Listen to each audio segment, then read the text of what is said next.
नमस्कार साथियों, एक बार फिर हाजिर हुआ आपके सामने एक नए क्लास में। हम पिछली क्लास में बात कर रहे थे नगर पालिका अधिनियम के बारे में। नगर पालिका अधिनियम की जो पहला लेसन था, पहला चैप्टर था, उसके भाग 1 के बारे में, धारा 1 के बारे में हमने वहाँ पर जान लिया। और अब इसके बाद अब हम बात करने वाले हैं राजस्थान नगर पालिका अधिनियम 2009 के जो पहला भाग है, पहला जो अध्याय है, पहला चैप्टर है, उसके सेक्शन 2 धारा 2 के बारे में। देखिए, जब हम धारा 2 की बात करते हैं तो धारा 2 में हमको बहुत सारी परिभाषाएं दी गई है। ये भी अपने आप में एक थोड़ा बड़ा चैप्टर है। हम कुछ एक परिभाषाएं यहाँ पर से जानते चलेंगे। रीज़न क्या है कि जब तक हम ये परिभाषाएं नहीं जानेंगे तब तक ये मान के चलिए कि हमको आवश्यकता पड़ेगी। किस चीज़ के लिए हमको ये आवश्यकता पड़ेगी कि जितनी भी हम यहाँ पर परिभाषाएं देख रहे हैं, ठीक है, इनको आगे हमको चैप्टर्स में ये काम आने वाली हैं। चैप्टर्स में अगर ये काम आएंगी आगे तो ये ज़रूरी हो जाता है अपने आप में कि एक बार हम इन परिभाषाओं के बारे में जान लें। ठीक, सबसे पहले अगर हम परिभाषाओं की बात करते हैं तो परिभाषा जो दी गई है, डेफिनेशन, इस अधिनियम के कुछ प्रमुख परिभाषाएं दी गई है। ये परिभाषाएं कहाँ पर दी गई है, ये बात अगर करी जाए तो ये जो चैप्टर 1 है राजस्थान नगर पालिका अधिनियम के अध्याय 1 चैप्टर 1 के धारा 2 में दी गई हैं। अब ये क्या क्या है ये समझ लेते हैं। पहली डेफिनेशन की, पहली परिभाषा की हम बात करेंगे यहाँ पर। तो पहली परिभाषा दी गई है दोस्तों, किसकी पहली परिभाषा दी गई है, संपरीक्षक मतलब ऑडिटर के बारे में। देखिए, एक चीज़ आप लोगों को यहाँ पर याद रखनी है, हम जो डेफिनेशंस देख रहे हैं वो राजस्थान नगर पालिका अधिनियम के अंतर्गत आने वाली डेफिनेशंस देख रहे हैं, ना कि हम वो डेफिनेशन देख रहे हैं। हालांकि ये मिलती जुलती डेफिनेशंस ही हैं, लेकिन फिर भी हम जिन डेफिनेशंस के बारे में बात कर रहे हैं, याद रखिएगा वो सभी डेफिनेशंस राजस्थान नगर पालिका अधिनियम में दी गई डेफिनेशंस हैं। ठीक है, इस बारे में जब हम बात करते हैं तो पहली जो डेफिनेशन है वो है संपरीक्षक या ऑडिटर। इसका मतलब, इसका मीनिंग, इसका तात्पर्य क्या है दोस्तों। जब हम इसके मीनिंग की बात करते हैं तो इसका मीनिंग क्या निकल कर आता है, इसका मतलब जो दिया गया है वो कहाँ पर दिया गया है। देखिए, इसका मतलब राजस्थान स्थानीय निधि संपरीक्षा अधिनियम, ठीक से समझिए, मतलब Rajasthan local funds audit act 1954 में से संबंधित जो इसका वो दिया गया है, संपरीक्षक का जो मतलब दिया गया है वो वहाँ से निकल कर आता है। कहाँ कहाँ से निकल कर आता है, राजस्थान स्थानीय निधि संपरीक्षा अधिनियम, मतलब Rajasthan local funds audit act 1954 के अधिनियम में जो नियम दिए गए हैं, जो जिसमें ऑडिट का मतलब दिया गया है, उससे इसका तात्पर्य है। इसके बारे में हम बात भी करेंगे आगे, हम डिटेल में बात करेंगे। अभी हम शॉर्ट में एक बार चीज़ों को रिव्यू ले रहे हैं, देख ले रहे हैं, ताकि हमको ये पता लगता चले। ठीक, तो पहली जो डेफिनेशन थी वो संपरीक्षक की या ऑडिटर की थी। ठीक है, जिसका विवरण कहाँ पर दिया गया है, वापस एक बार मैं बता देता हूँ इसका मीनिंग। इसका विवरण जो दिया गया है, ये राजस्थान स्थानीय निधि संपरीक्षा अधिनियम अर्थात Rajasthan local funds audit act 1954 में दिया गया है। ठीक है, अब इसके बाद बात कर लेते हैं हम अगली डेफिनेशन के बारे में। अगली डेफिनेशन यहाँ पर आप देख पा रहे हैं, अगली डेफिनेशन है दोस्तों, यहाँ पर अगली जो डेफिनेशन है वो क्या है, अगली डेफिनेशन है पिछड़े वर्ग या बैकवर्ड क्लासेस की। ठीक है, इसको हम जानते ही हैं।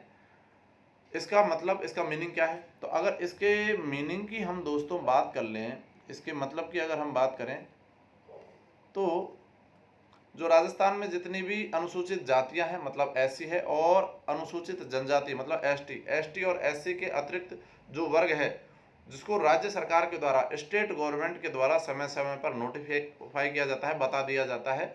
ठीक है, विनिर्दिष्ट कर दिया जाता है। देखिए, जैसे एक शब्द यहाँ पर हमने दिया हुआ है विनिर्दिष्ट, ऐसे शब्दों से थोड़े से आप लोग फ्रेंडली होते चलिए। उसका कारण है, ये शब्द परीक्षा में भी आएंगे। अगर आप इन शब्दों से यहाँ पर परिचित नहीं होंगे तो आप ये मान के चलिए वहाँ पर जब एग्जाम में डायरेक्ट ये शब्द पढ़ेंगे तो आप इसका मतलब ही नहीं समझ पाएंगे। तो थोड़ा सा मैं कोशिश ये कर रहा हूँ कि इसको सिंपल लैंग्वेज में समझाता चलूँ, लेकिन साथ में जो मैं यहाँ पर आपको लिखित रूप में जो कंटेंट दे रहा हूँ वहाँ पर ऐसे शब्द आपको मिलते जाएं, हम ऐसे शब्द आप लोगों को देते चले ताकि आप आसानी से जब परीक्षा में ये शब्द पढ़े तो इसका मतलब समझते चले। तो भाई साहब पिछड़े वर्ग या बैकवर्ड क्लास का मतलब क्या हो गया? इसका मतलब ये हो गया कि राज्य में जो एसटी और एससी के अतिरिक्त जो वर्ग राज्य सरकार द्वारा जिसे समय समय पर नोटिफाई किया जाता है, उसे ही क्या कहा जाता है? उसे ही कहा जाता है दोस्तों, जो नोटिफाई किया जाता है उसे ही कहा जाता है क्या? बैकवर्ड क्लास या पिछड़े वर्ग की संज्ञा दी जाती है यहाँ पर। ये चीज़ हमको याद रखनी है। ठीक, अब और आगे बढ़ते हैं तो बात क्या निकल कर आती है? तीसरी जो परिभाषा दी गई है, तीसरी जो डेफिनेशन दी गई है, इस डेफिनेशन का नाम क्या है? इस डेफिनेशन का नाम है दोस्तों तुलन पत्र। तुलन पत्र हिंदी शब्द है, टिपिकल है, लेकिन परीक्षा में यही शब्द आएगा, तो याद रखिएगा। अगर हिंदी में आप हिंदी माध्यम से आते हैं तो तुलन पत्र मतलब balance sheet. Balance sheet comparatively थोड़ा सा इजी वर्ड है, हम समझते भी आसानी से हैं। तो पहली बात तो बैलेंस शीट कहते किसे हैं, इसका विवरण कहाँ पर दिया गया है, ये चीज़ अगर हम देखें तो जो बैलेंस शीट का विवरण दिया गया है वो कहाँ पर दिया गया है? ये दिया गया है दोस्तों, ये राजस्थान नगर पालिका अधिनियम की धारा मतलब सेक्शन 92 में बताया गया है। और अब इसके साथ ही हम धारा 92 पढ़ ले रहे हैं, क्योंकि देखो हम धारा 2 में भाग 2 में तो हम क्या पढ़ रहे हैं? डेफिनेशंस, लेकिन साथ में हम बहुत सारी अतिरिक्त धाराएं क्यों पढ़ रहे हैं? क्योंकि धारा 92 से पहले आप कई बार ये शब्द सुनेंगे। कौन सा शब्द सुनेंगे? तुलन पत्र या बैलेंस शीट आप शब्द सुनेंगे। तो आपको पता तो होना चाहिए कि तुलन पत्र या बैलेंस शीट क्या है। उसके लिए एक बार मैंने ये बैलेंस शीट वाला जो सेक्शन है, मतलब जो धारा 92(1) है या 92(92)(1) है, उसको वहां से पिक करके मैंने यहाँ पर एक बार बता दिया है, ताकि आप जब भी ये शब्द आए तुलन पत्र तो आप इसका मतलब समझ जाए कि तुलन पत्र का मतलब है क्या। तो हम बात कर लेते हैं तुलन पत्र का मतलब। पहली बात तो ये याद रखिएगा कि ये दिया कहाँ पर गया है? ये धारा 92 में दिया गया है। ठीक है, ये राजस्थान नगर पालिका अधिनियम की धारा 92 सेक्शन 92 में इसको ठीक से समझाया गया है, बताया गया है तुलन पत्र क्या है। आइए अब जान लेते हैं कि ये है क्या। ये पहली बात समझिएगा। इसके अंतर्गत आपको ये चीज़ ध्यान रखनी है कि जो बैलेंस शीट है इसके धारा 92 में सेक्शन 92(1) में क्या दिया गया है कि साहब जो मुख्य नगर पालिका अधिकारी, जो मेन म्युनिसिपल ऑफिसर है, जिसको सीएमओ बोल देते हैं अपन शॉर्ट में, तो जो चीफ म्युनिसिपल ऑफिसर मुख्य नगर पालिका अधिकारी क्या करेगा कि किसी भी जो एक फाइनेंशियल ईयर है, जो एक वित्तीय वर्ष है, किसी भी एक फाइनेंशियल ईयर एक वित्तीय वर्ष में क्या करेगा, जब ये वित्तीय वर्ष समाप्त हो जाएगा, ये जो कोई भी वित्तीय वर्ष कब से होता है? 1 अप्रैल से लेकर और अगले वर्ष के 31 मार्च तक चलता है ये जो फाइनेंशियल ईयर होता है। तो जो मुख्य नगर पालिका अधिकारी है वो किसी भी वित्तीय वर्ष जो 1 अप्रैल से प्रारंभ होकर अगले वर्ष के 31 मार्च तक चला जाता है, ये पूरे 12 महीने का जो वित्तीय वर्ष होता है, इसकी समाप्ति पर जब ये वर्ष खत्म हो जाएगा, एंड हो जाएगा, तो 3 महीने के अंदर अंदर, कितने महीने याद रखिएगा, ये प्रश्न बनता है यहाँ से, कितने महीने के अंदर? 3 महीने के अंदर अंदर एक वित्तीय विवरण मतलब एक फाइनेंशियल स्टेटमेंट तैयार करवाएगा। जिम्मेदारी किसकी आती है? ये जिम्मेदारी आती है दोस्तों किसकी? सीएमओ की, मतलब चीफ म्युनिसिपल ऑफिसर की जिम्मेदारी आ जाती है। और क्या क्या बताएगा इसमें? इसमें बताएगा कि भाई साहब इसमें पिछले साल के, पिछले जो फाइनेंशियल ईयर है, जो वित्तीय वर्ष है, उसमें जो यहाँ पर गलत लिखा हुआ है, न्यायपालिका नहीं नगर पालिका जो है, ठीक है, जो नगर पालिका है की आय मतलब जो इनकम है और इसके अलावा जो व्यय है मतलब जो उसका एक्सपेंडिचर है, उसका टोटल एक विवरण देगा। तो धारा 92 सेक्शन 92(1) ये कहता है कि जब जो सीएमओ है, जो चीफ म्युनिसिपल ऑफिसर है, ये क्या करेगा?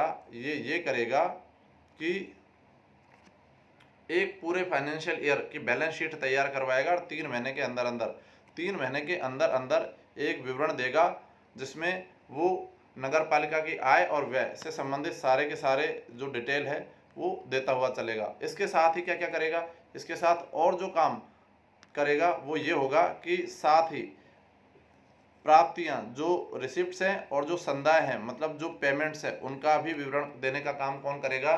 सीएमओ करेगा। ये सब किस में बता रहा है? ये बैलेंस शीट में बता रहा है कि बैलेंस शीट में क्या क्या किया जाएगा।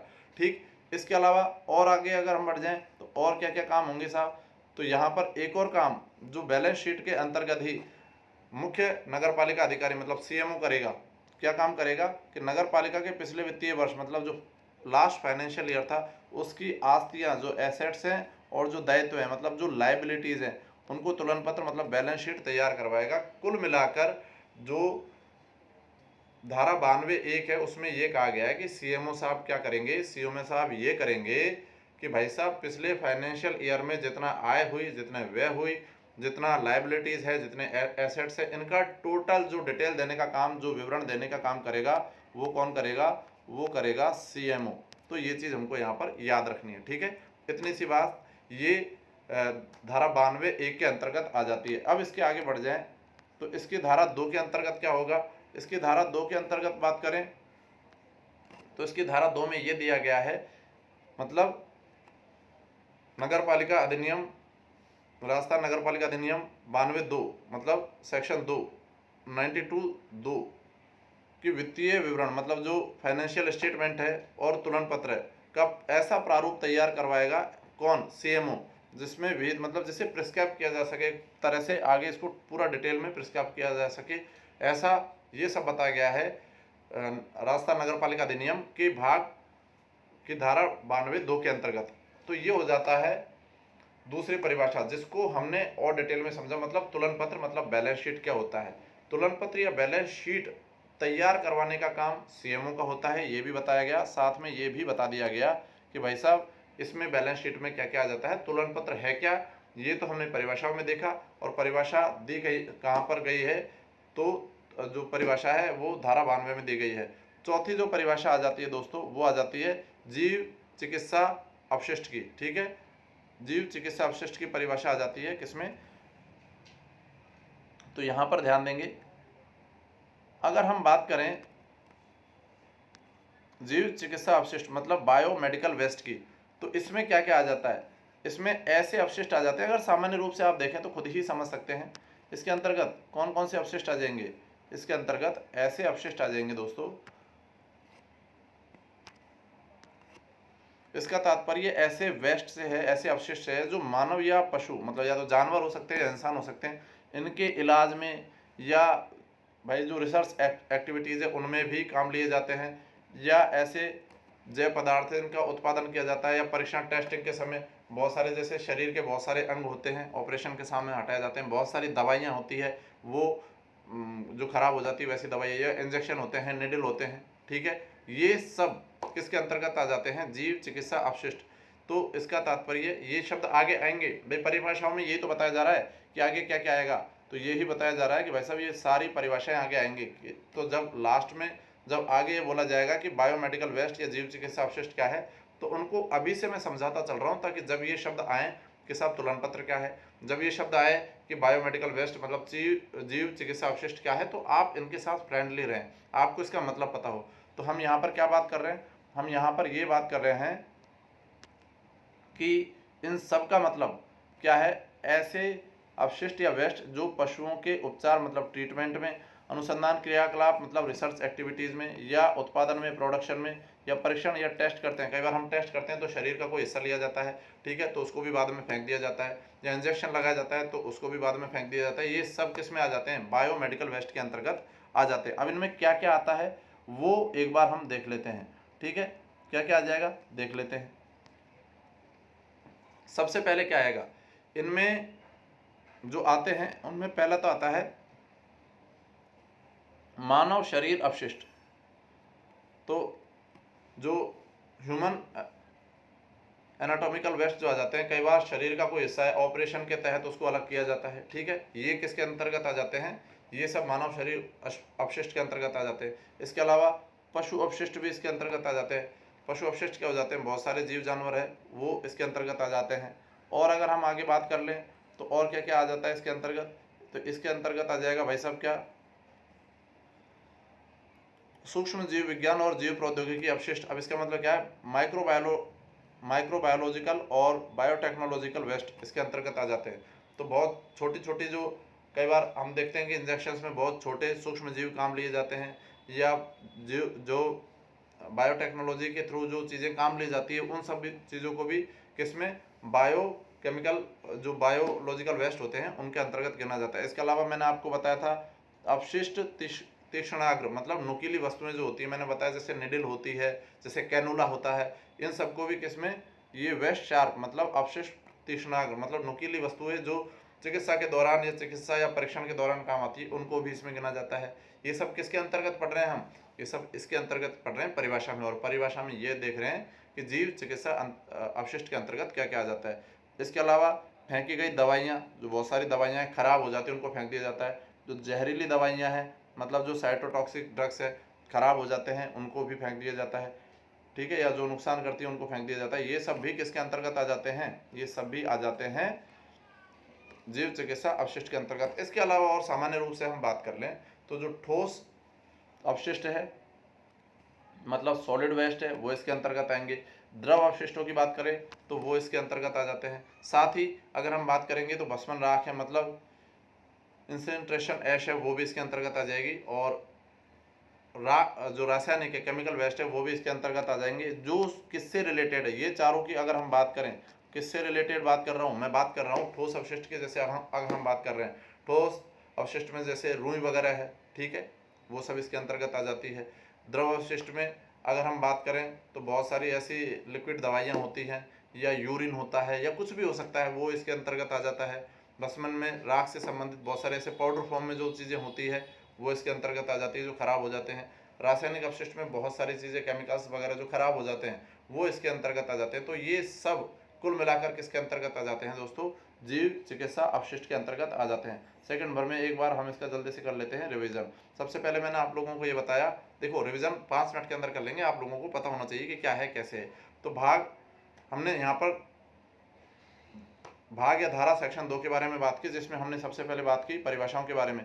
परिभाषा में हमने इस अधिनियम में कुछ परिभाषा दी गई है जो मैंने आपको बताया। पहली परिभाषा थी संपरीक्षक या ऑडिटर की, जो कहाँ से दी गई है? तो राजस्थान स्थानीय निधि संपरीक्षा अधिनियम, Rajasthan local funds audit act 1954, ये वर्ष याद रखिएगा, इसमें दी गई है इसकी परिभाषा। इसके बाद में हमने पिछड़े वर्ग की, बैकवर्ड क्लास की बात की। तो हमने ये बात की कि साहब एसटी और एससी के अलावा जितने भी अतिरिक्त वर्ग जो है, जिनको राज्य सरकार द्वारा समय समय पर नोटिफाई किया जाता है, वो सब पिछड़े वर्ग कहलाते हैं, ठीक है।